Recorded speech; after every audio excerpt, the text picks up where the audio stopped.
Hi, and welcome to this next module where we're going to be talking about mistakes, how to deal with them, and how to avoid making them, and what we do after them. There are a few very basic sort of ethical and moral principles around mistakes. The first is that mistakes will happen. I read one person who said that the only person who doesn't make mistakes is someone writing their autobiography.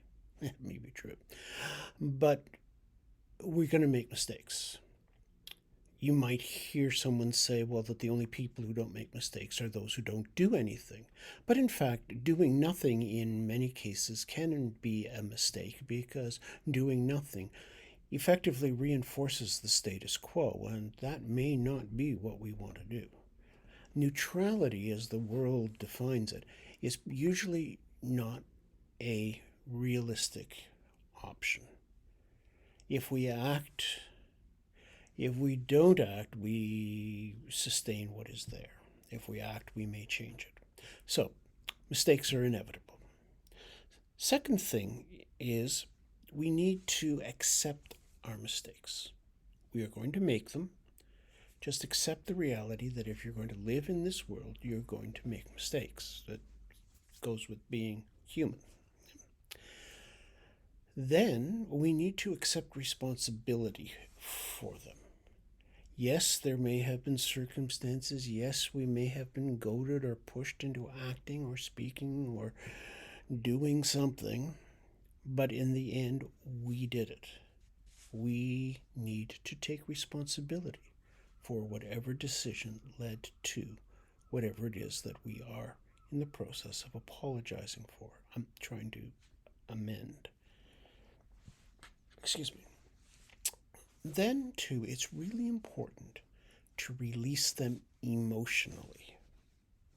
Often, when we don't deal with our mistakes, when we don't do some of the things we're going to be talking about in this module around mistakes, they continue to lurk emotionally somewhere back there in our subconscious, not as a defined area of learning, but as this black morass where we don't go because we know somewhere deep in our system that whenever we went there the last time, bad things happened, so we won't go there again.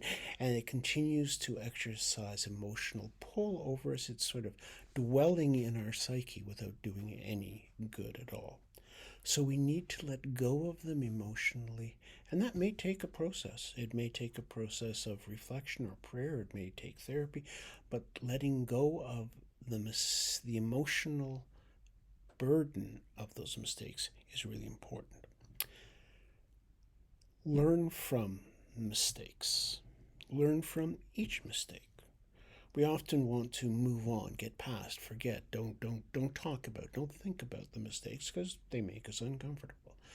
When we do that, we lose an important, terribly important learning experience. To look back at our mistakes and ask ourselves, okay, how did I manage to do that?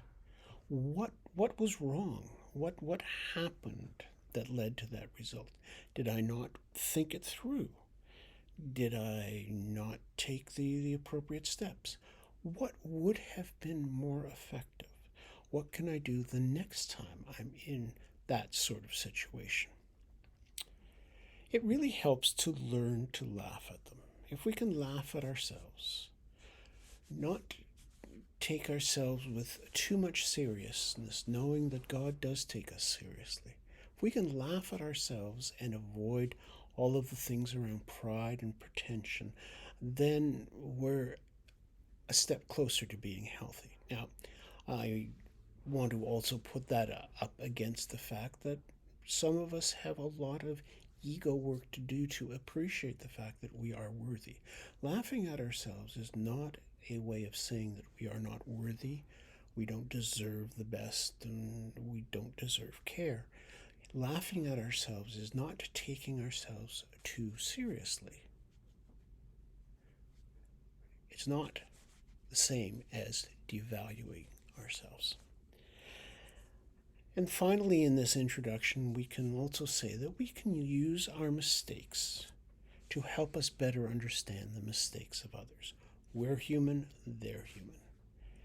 If we act as if, well, we never make mistakes, we're going to be in a difficult place in terms of our relationship with other people. Everyone makes mistakes. How can our experience and our learning from our own mistakes help us to accept the humanity of other folk? Let's dig a little bit deeper. Let's acknowledge that mistakes can often be painful. They can be painful physically, they can be painful emotionally and spiritually. They can really bruise our egos. And very few people really like them. But as I said, they are inevitable. And that leads me to another thought about our own lives and the lives of congregations. And that's the need to foster an atmosphere of responsible experimentation and risk taking. The truth is that in our current context of being church, nobody really knows what the right answer to each situation is going to be. Nobody really knows what the next thing your congregation needs to do in order to thrive and be vital. They can't tell you. Nobody can. Which means that we're going to have to try different things. Unfortunately, many congregations, for a variety of reasons, are highly risk averse. They don't want to try new things, and anytime anything new is tried, if it doesn't work, the reaction is far out of proportion to what is being undertaken. So, an attitude where we can try things, maybe use the language of experimentation. We're going to give it a trial. We're going to see what happens. I'm not much of a science person, but I do like the scientific notion that no experiment fails as long as we learn from it.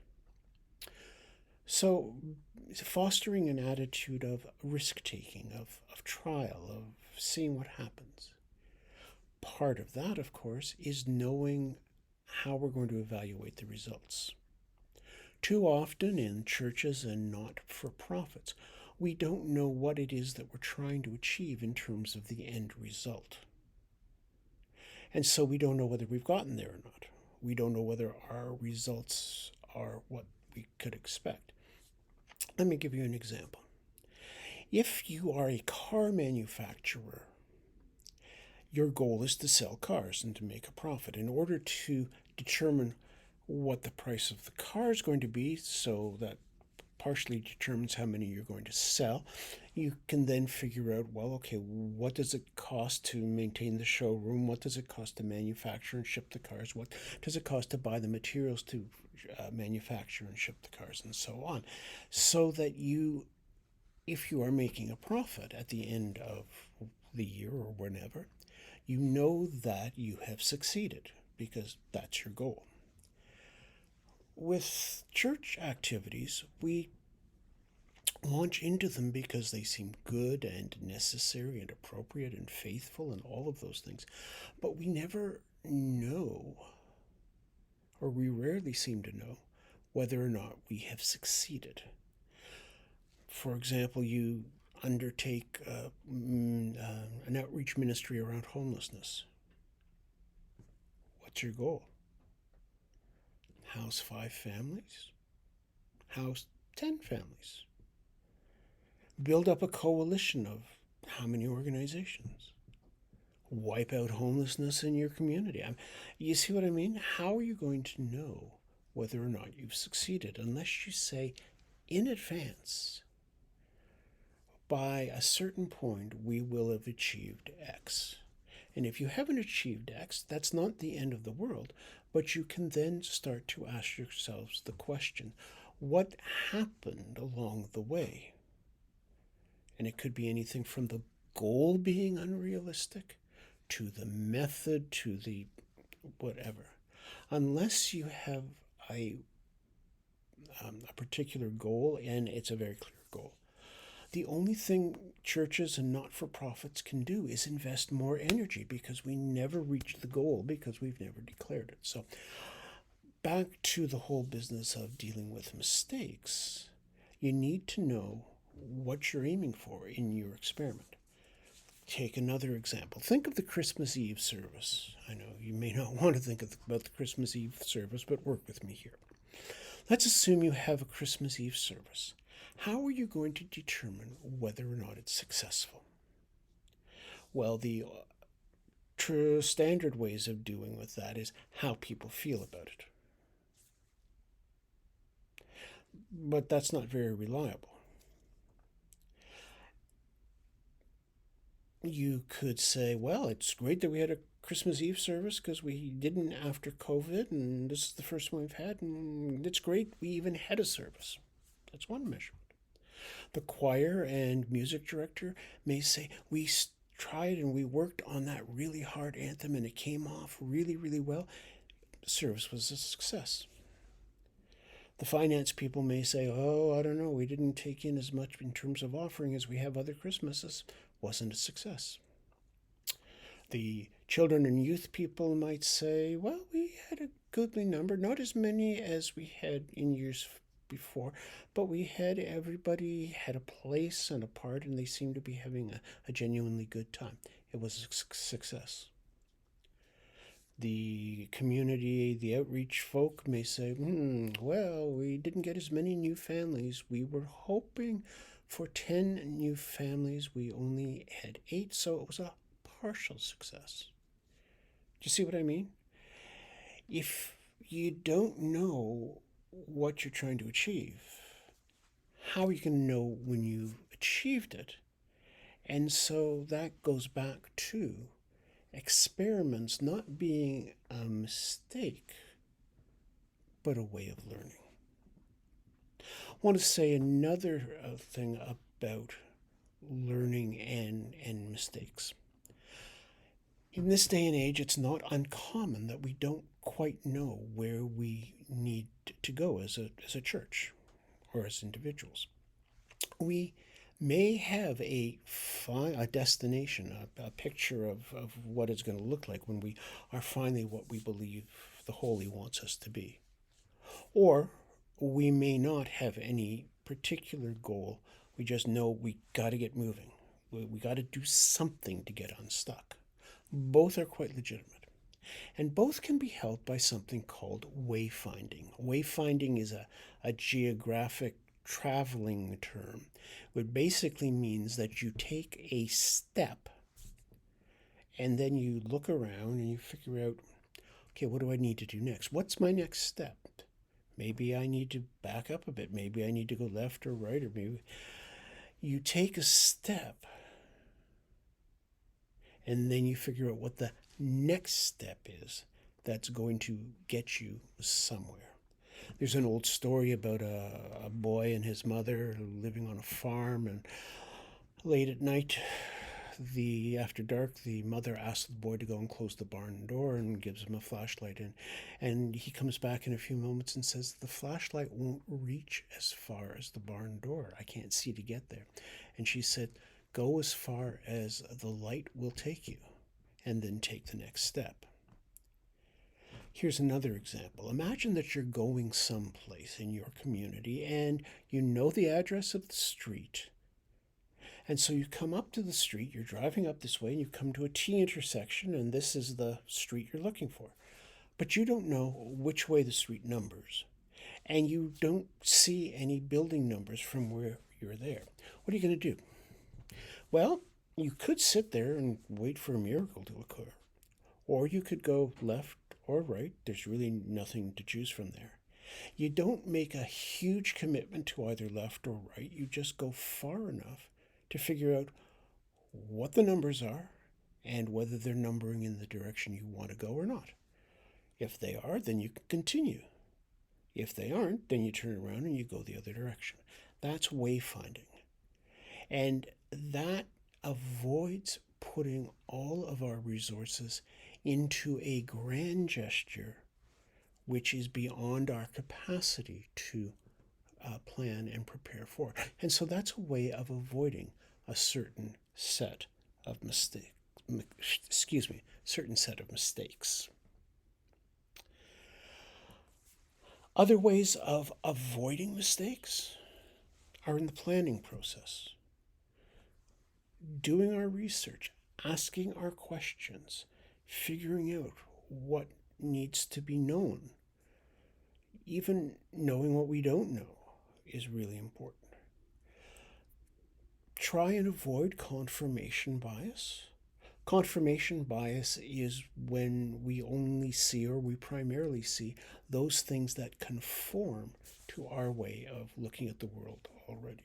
So, in terms of confirmation bias, if I think of the world in a certain way, I'm going to look at the world in a certain way and see certain things more than others. Here's an example. Imagine you come around a corner and you see one person on the ground, obviously injured, with another person bending over you. What's your assumption about what's happened? Now, depending on your experience, background, and so on, you may think that the person has fallen and somebody's helping them up, or you may think that the person who's standing is beating up on the other and going to rob them. And a whole host of factors may play into what you immediately decide. That's confirmation bias. You see what you expect to see.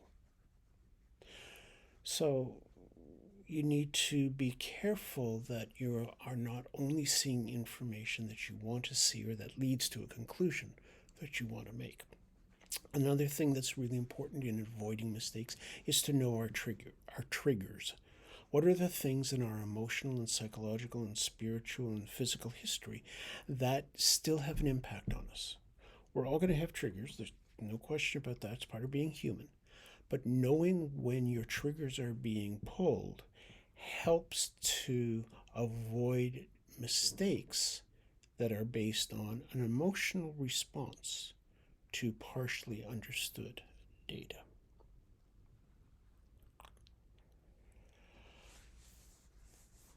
How do we deal with mistakes? Well, we don't gloss over them.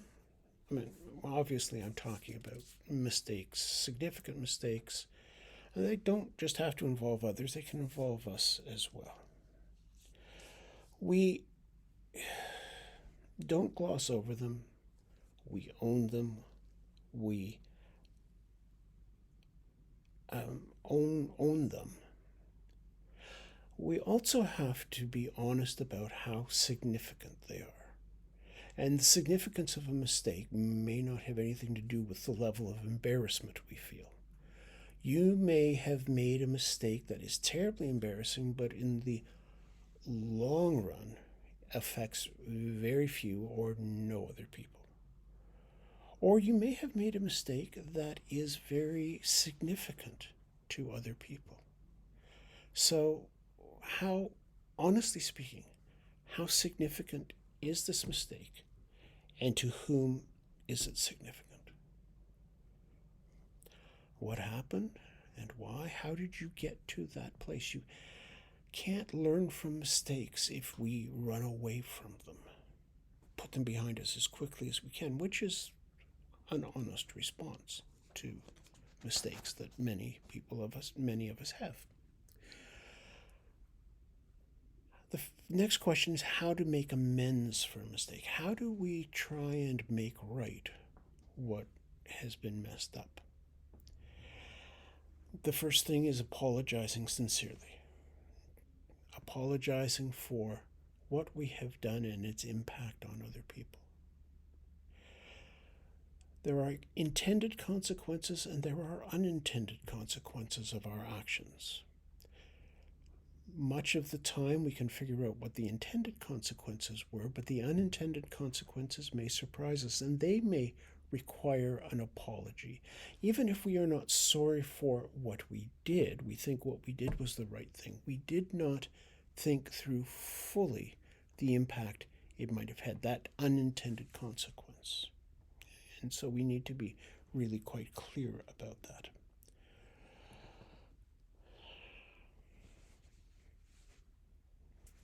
So those are some ways of dealing with mistakes. Responding to them, trying to prevent them, and making amends for them. We all make mistakes.